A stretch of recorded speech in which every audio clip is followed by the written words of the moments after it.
এই সরকার দলীয় না নির্দলীয়, হিজড়া না নারী না পুরুষ, কোনোভাবেই বোঝা যায় না।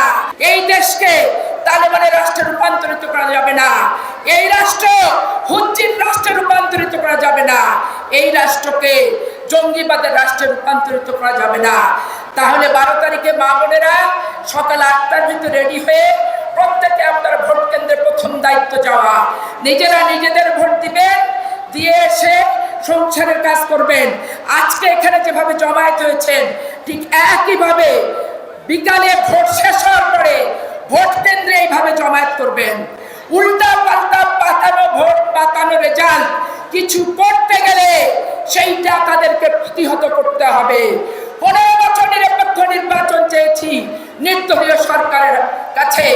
এই সরকার দলীয় না নির্দলীয়, হিজড়া না নারী না পুরুষ, কোনোভাবেই বোঝা যায় না।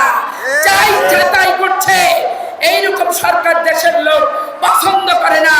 ইস্পাত কঠিন লৌহ মানব সরকার এদেশের লোক পছন্দ করে। জামাতে ইসলামের কাছে লাঠি পাওয়া যায়, তারা বলে লাঠি দিয়ে 12 তারিখের নির্বাচনে মোকাবেলা করবে। আমরা বলি আমাদের মেধা দিয়ে, বুকের সাহস দিয়ে 12 তারিখে ধানের শীষ প্রতীকে আমরা ভোট দেব।